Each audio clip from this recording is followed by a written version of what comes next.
Oye, Francisca, ¿puedes hacer esa posición? ¿Cámara?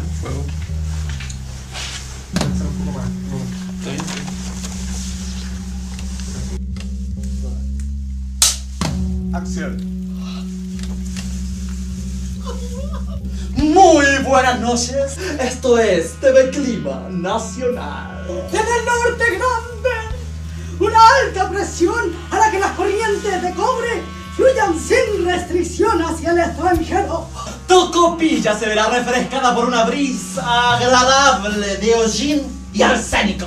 Mientras tanto, en el norte, chico, el agua se concentrará en pequeños sectores de la gran minería para la gran minoría. La zona costera del país se verá alterada por una gran alta presión de solo 7 familias. La Araucanía amanecerá encapuchada, provocando alzas en el terrorismo étnico de la región. Pero no se preocupe porque durante la tarde se verá opacada fuertemente gracias a las fuerzas especiales de nuestra nación. Y en el sur no podemos ir ahí, es privado. Entonces, más al sur, en Aysén. Ahí donde están los revolucionarios. Ahí amanecerá todo cubierto de pinos, gracias a la presencia de una nueva forestal en el sector. Bueno, los invitamos a continuar nuestra compañía.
Creo que hoy día en Chile la mayor parte de nuestra población no tiene claro hacia dónde quiere ir.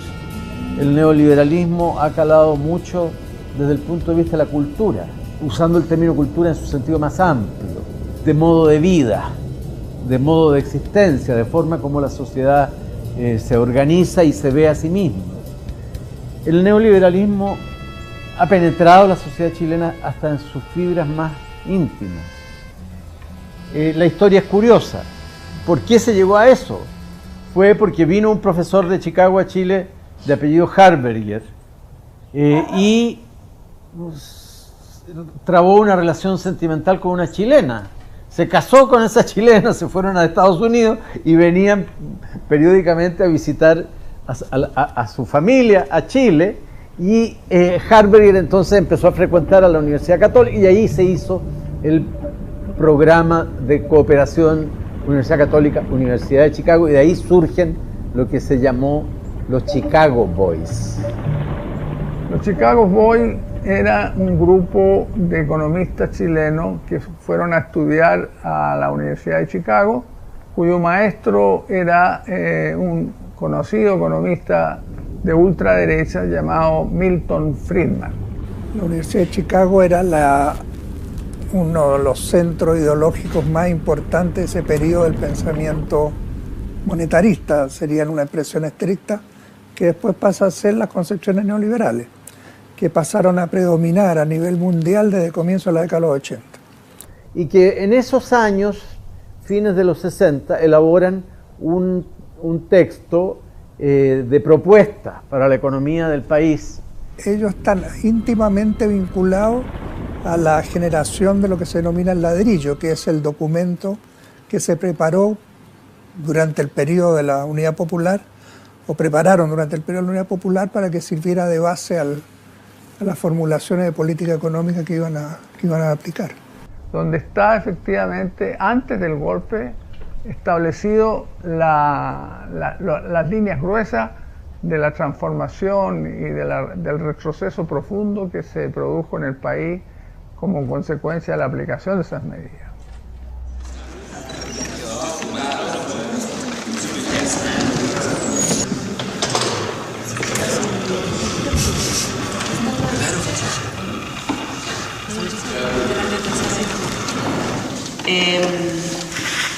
El guión narrativo nos ofrece lo siguiente.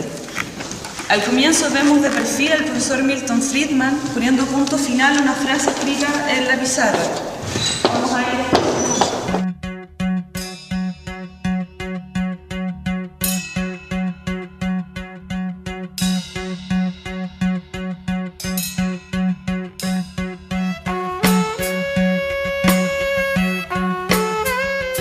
La sala de clases y los alumnos, quienes se encuentran claramente divididos en dos grupos.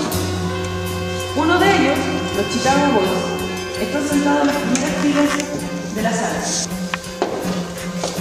Los Chicago Boys escuchan atentos. El otro grupo,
Y cuando en el año 73 Pinochet dio el golpe, encabezó el golpe de Estado, ellos concurrieron, me parece que al miembro de la Junta Militar encargado de la economía, que era el comandante en jefe de la Marina, el almirante Merino, pero llegaron los Chicago Boys y le dijeron, mire, nosotros tenemos esta propuesta, aquí le traemos, y le pasaron el ladrillo.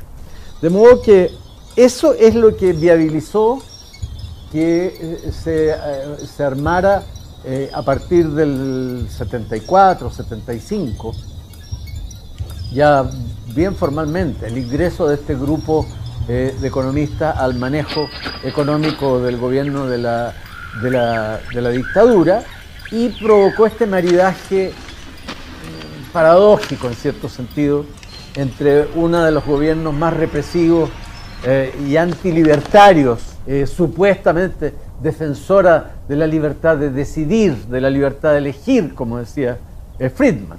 O sea, dictadura política y libertad económica fueron los dos componentes de este injerto que significó el modelo dictatorial.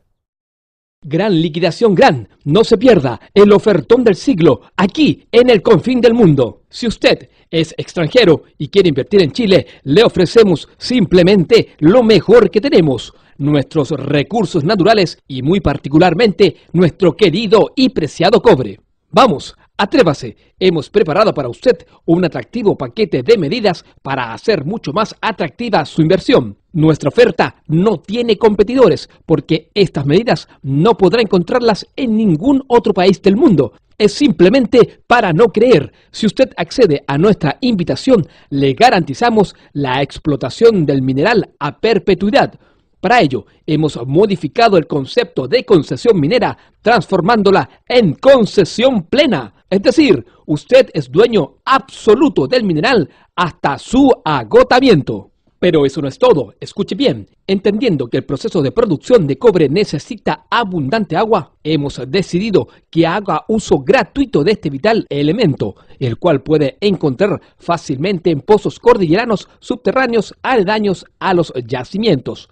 Le recuerdo que el uso de agua de mar es solo optativo. Y hay más, sí, mucho más. Usted también puede acceder a otras suculentas ventajas que solo ofrece nuestra legislación, en donde destaca nuestra joyita tributaria, la depreciación acelerada de todos sus bienes.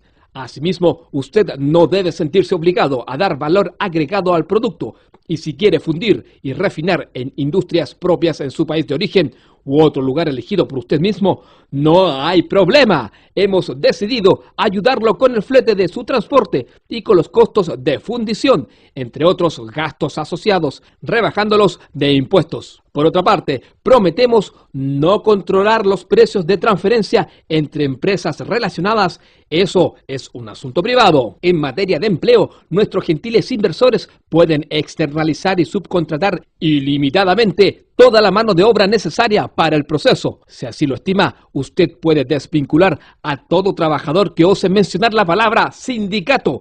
Solo basta invocar el artículo 161 de nuestro Código del Trabajo. Si esto no logra el efecto esperado por usted, no se preocupe, porque si estos inconscientes trabajadores se van a huelga, usted puede reemplazarlos desde el primer día en que tomen esta mala decisión. ¿Usted cree que esta es una gran oferta? Aún hay más. Nuestras operadoras están atentas a su llamado. Si usted llama ahora mismo, a toda esta gran oferta le incluiremos un mínimo impuesto del 4%. Sí, escuchó bien, 4%.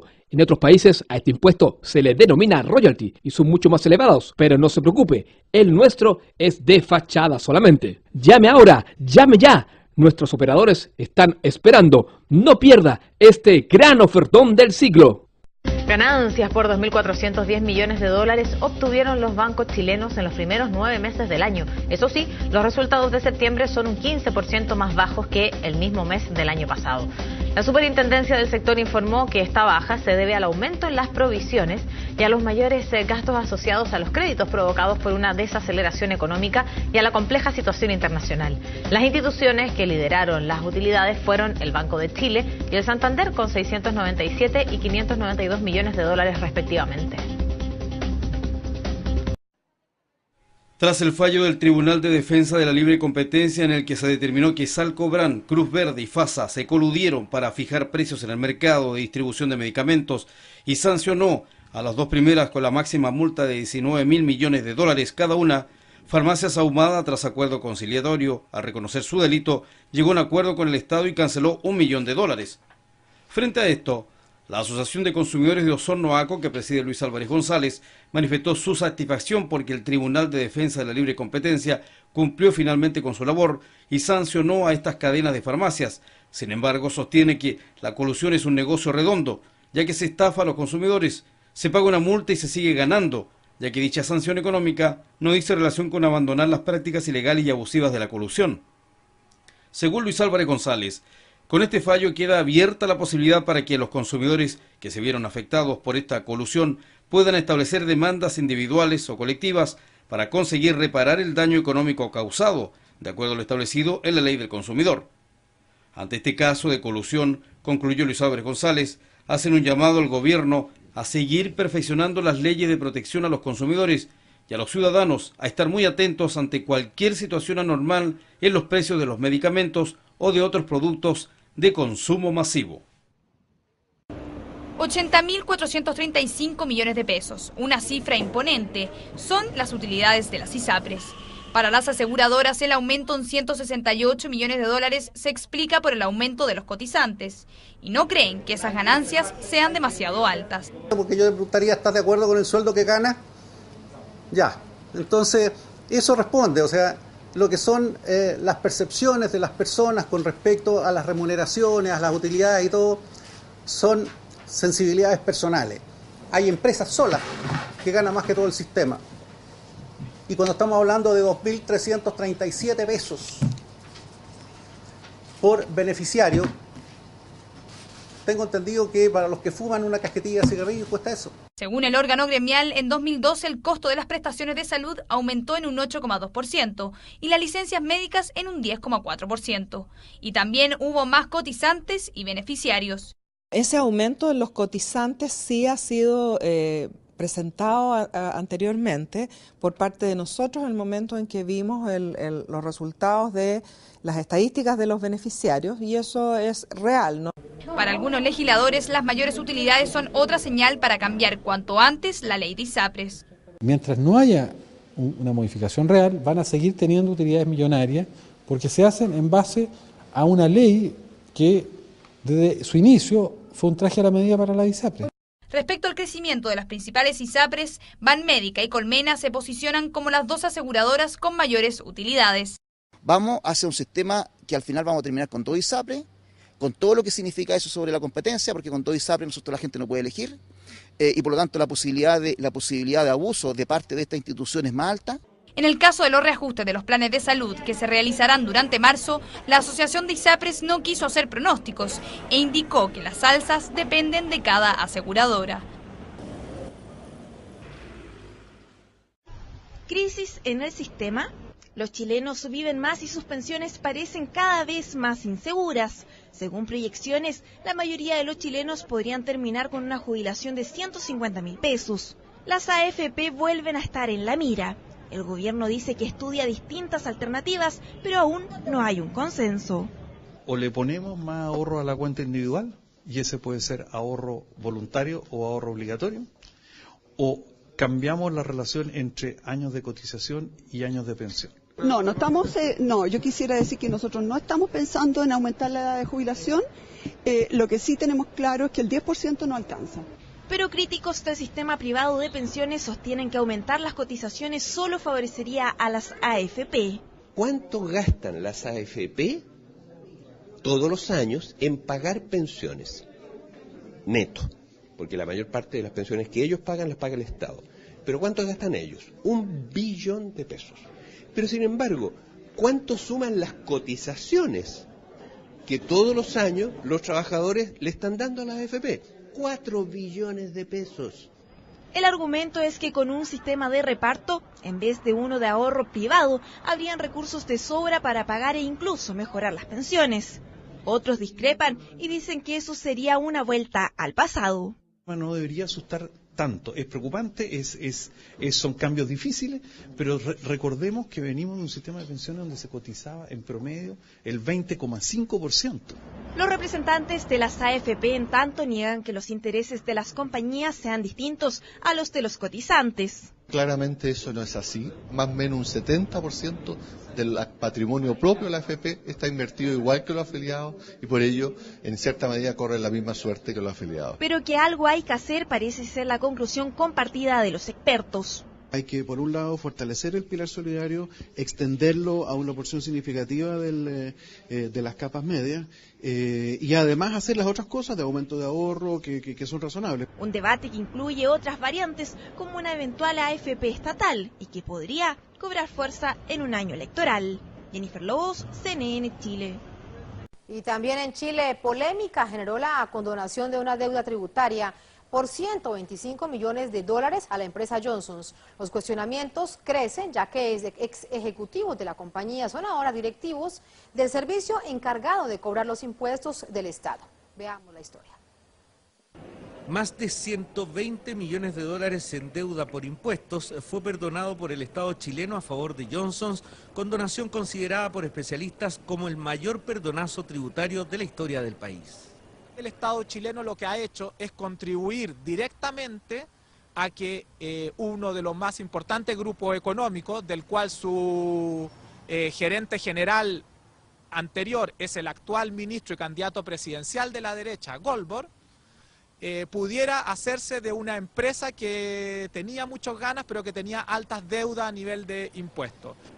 Además del monto, se cuestiona el papel que desempeñaron en la condonación antiguos representantes y asesores de la firma, quienes hoy son directivos del Servicio de Impuestos. La empresa que prestaba asesoría tributaria a Johnson, que le hizo la planificación tributaria a esta empresa, ¿no es cierto?, era Pricewaterhouse.